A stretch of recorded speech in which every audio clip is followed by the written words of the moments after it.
Hey, how's everyone doing? It's been a little while since the last time I posted a tutorial, so just as a quick recap, the last thing I covered was the use of the enumeration types in Java, and with that I finished with a class file called planet.java, which contained code I borrowed from Oracle's own tutorials covering the use of enumeration types inside of our Java programs. So today I'm actually going to shift focus and we're going to be creating our own class files and then using those to create our own objects from them. So actually the first thing we're going to do is go ahead and Eclipse and right click and create a new Java project. And I'll just name this my first class and hit enter. And now drop down, go to the source folder, right click, new file, and just call this something like myObject.java. And you should write it just like that, and then select finish. So before we continue with that, let's go ahead and go over a few things. What we just did was create a name for our class file, and you can think of a class file as the blueprint for our object. So as we just did, all class files have a class name, and they always start with a capital letter.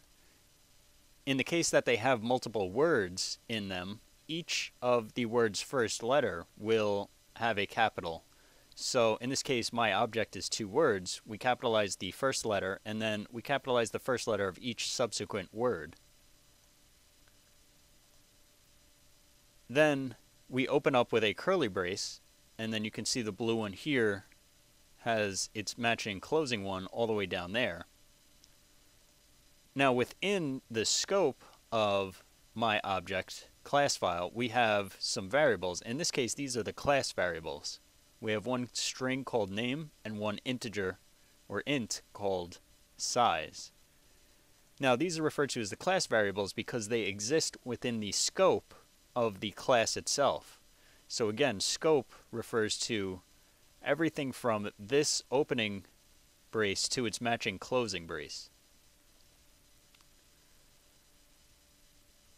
Then what we need is a way to create an object from this class file, and to do that we use what's known as a constructor. So here we have the default constructor for this class, and constructors always have the same name as the class file that they share.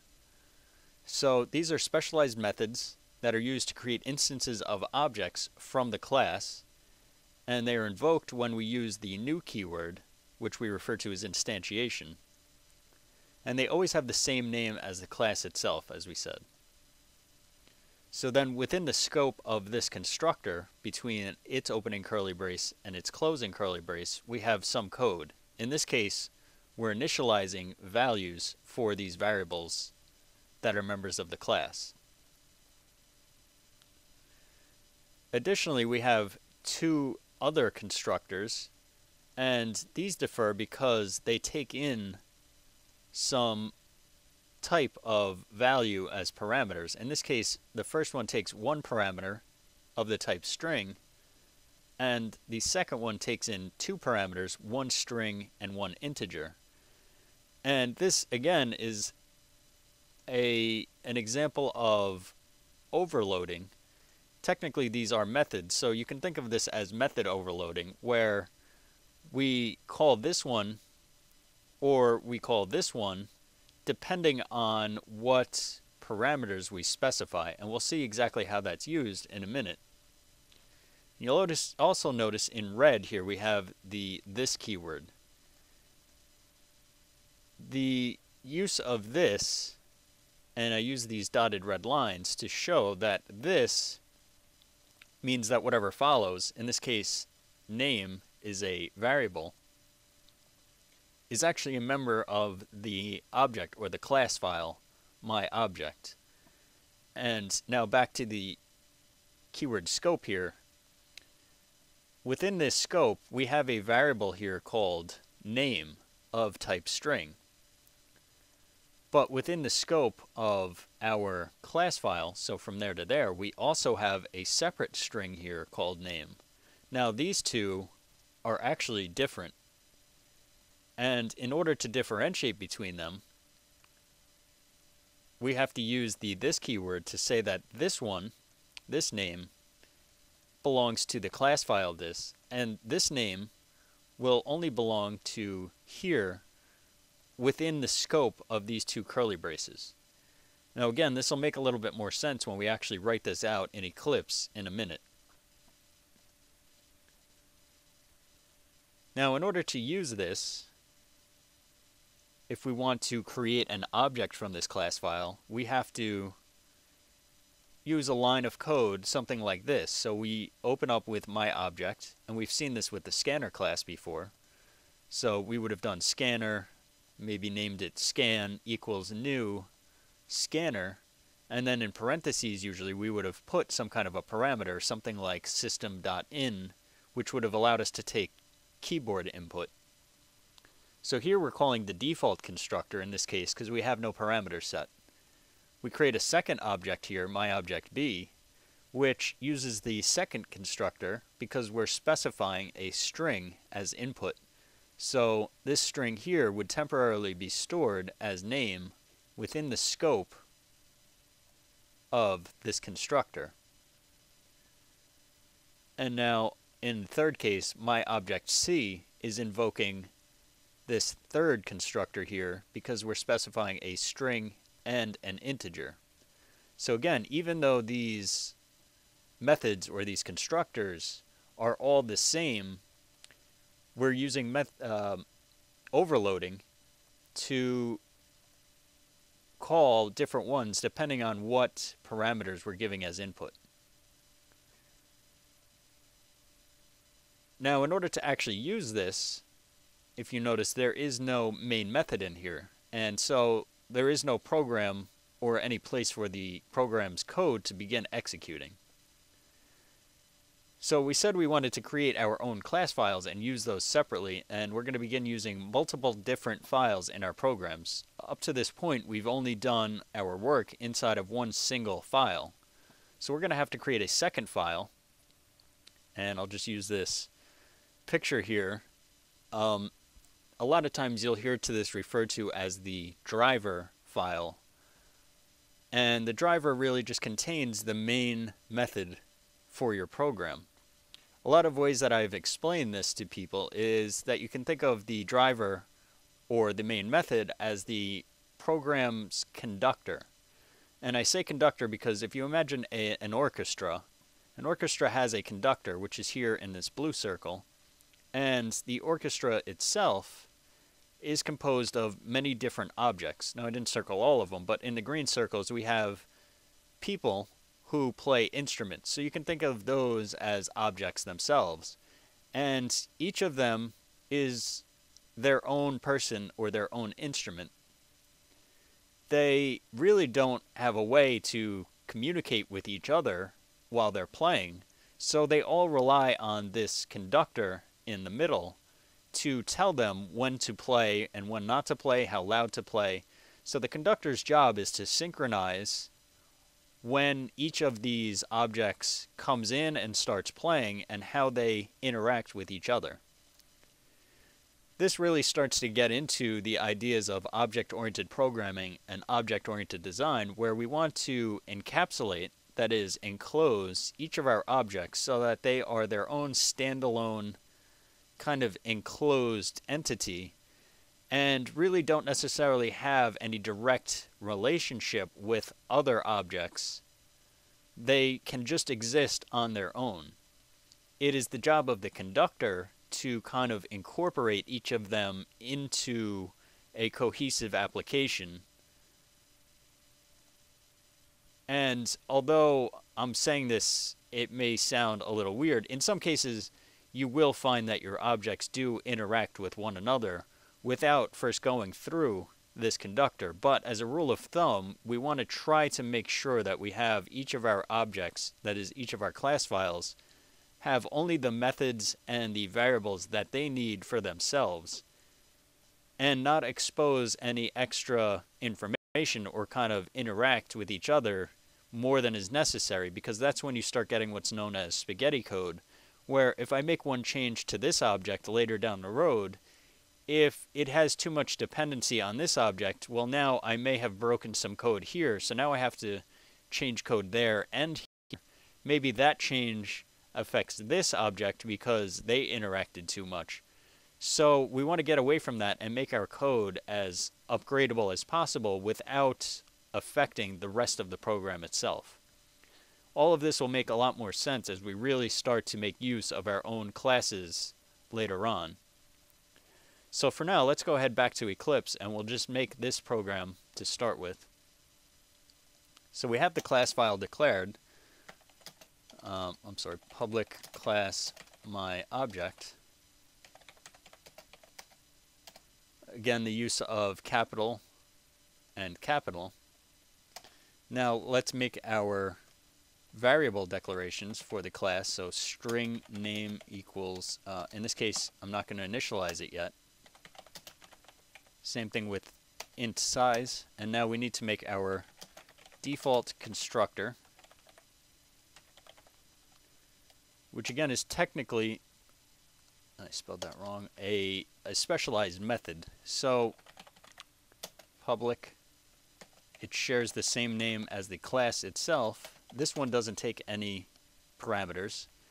And we want to set our name to some arbitrary default value here. So I'll just put default name. And the same thing, we want to set our size equal to some arbitrary value. Now I don't need to use this keyword here because there is no potential confusion in the scope of this constructor, but I could, if I wanted to, go ahead and specify this, and that would just really kind of overemphasize that I'm referring to this object's, this class file's variable name.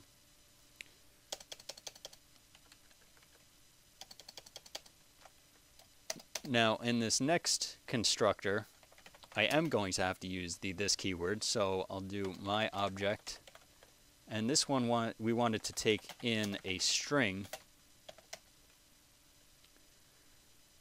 and I'll leave off the this keyword for a moment.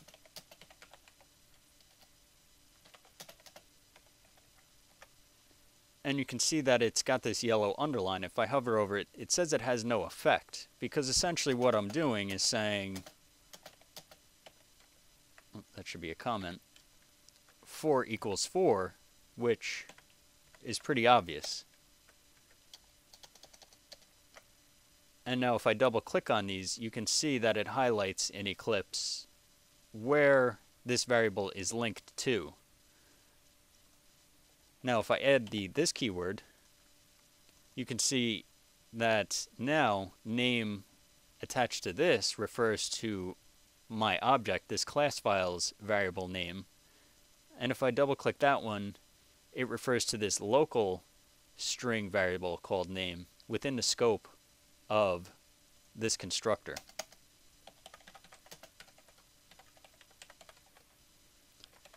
And now our third constructor is going to take in 2 variables, the string name and the integer size. And again, in this case, now we need to use this keyword for both of these parameters.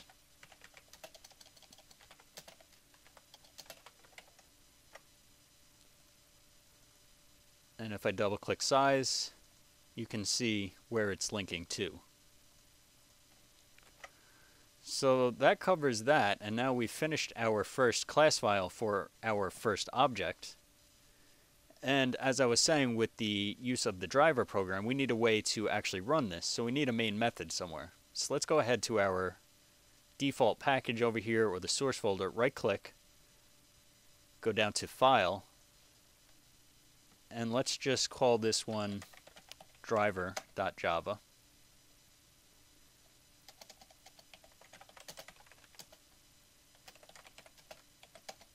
And now we want to create our main method, so public static void main string args. And we need to instantiate at least one instance of our myObject object. To do that again, we're going to use lines similar to this. So let's go ahead and do myObject, which is the name of the class we want to create. We have to give this a variable name for the object. So I'll do myObject1 equals new myObject.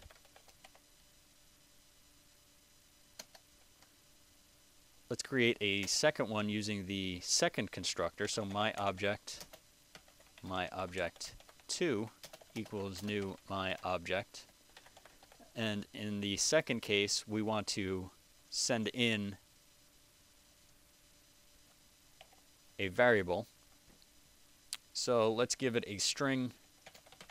We'll just hard code it in there.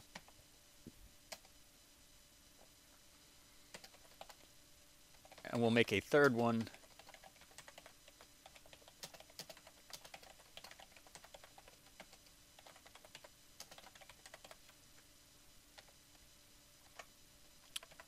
Third object actually has to take in an integer as well. So let me space these apart a little bit just to make them a little more clear. The first one calls the default constructor with no input parameters. The second one we're sending in a string, and then the third one a string, comma, and an integer value. So that's going to call this one, and this one respectively. So what can we actually do with that? Well, let's just print out the values of those. And before I do this, if you do this inside of Eclipse, this is the name of the class file here, and hit period. You can see nothing really pops up. Now let's do the same thing using our specific object.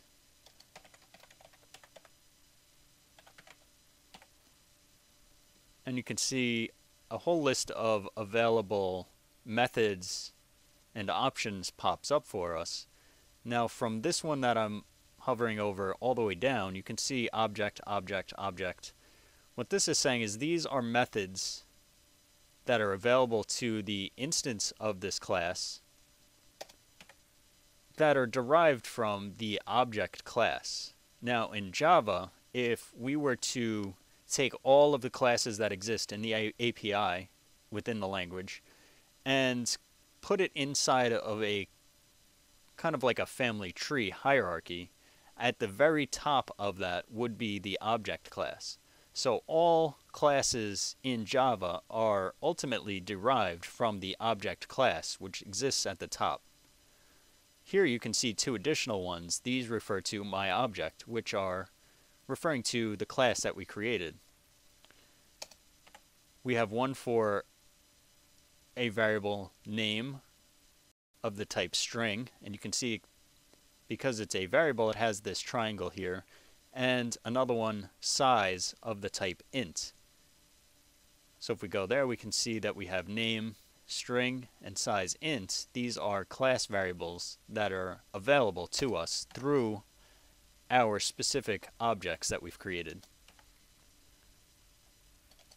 So let's go ahead and print out those values. So we'll use system.out.println, and we'll do this for each one of ours. So myObject1.name, and to make this a little quicker, I'll just copy and paste. So Control C, Control V, and now I'll change this for each of our objects that we've created.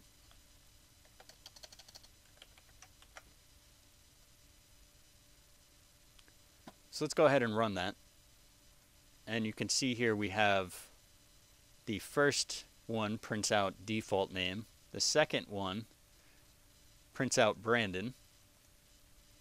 And the third one prints out third object, which correspond to the values that we specified there.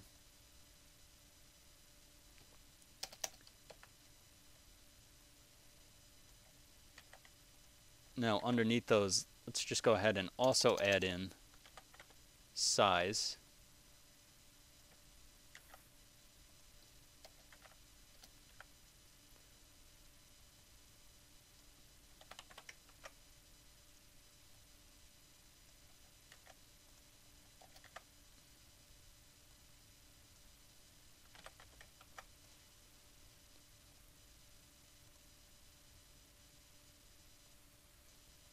Now the first object, name and size, gives us default name and 5. The second one gives us Brandon 5. And the third one gives us third object 11. The reason for that, the first one calls the default constructor, so it initializes with that. The second one specifies a name, so we get a different name, but we're getting the same size value 5, and the third one overrides both of them by specifying a string and an integer.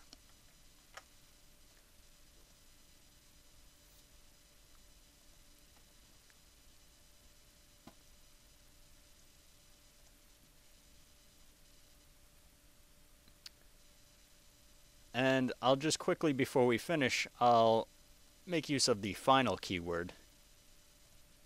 And if we go back here, you can see here that we wanted our size by default to be 5. Now, if we had multiple other constructors, let's say we had 8 different constructors, and we always wanted the size to be 5 by default, now all of a sudden you decide you want your size by default to be 8 instead of 5. Well, now you have to go to every single case where you have 5 and make sure that you change it and update it. That's a pretty long task. So rather than doing that, what we can do is use the final keyword, and we can say int, and now I'll name this default size. And here again is standard naming convention with Java. Whenever we're using something that is declared final, we want to use all caps lock. So I'll name mine def size for default size is equal to 8. What the final keyword says is that this value, once it has been initialized or set to a value, can never be changed. It doesn't matter if I try and go down here now and say it's now equal to 9. It is final, so it cannot be changed. So it kind of protects us from ever accidentally altering this value. And now all we have to do is wherever we want that default used, just refer to that variable. And now later on you decide, okay, 8 was too high, you want to move it down to 7. All you have to do is change it in this one place at the top, and it will be reflected everywhere that that default size has been used in your code. So this is a much better way, a much more efficient way of making your code maintainable in the future. Now that pretty much covers the initial use of our first class and our first instantiation of our object that we created. In the next video, I'm going to get into some of the more fundamental things like access modifiers. So that would be keywords like public versus, I'll just write this down here, we have public, we have private, we also have protected, and then we have the default, which is to not declare anything, which is actually what we've done here. With these variables, we could have gone ahead and made them public. And I'll show you what the difference is between all of those in the next video. So thanks for watching, and check out for the next tutorial.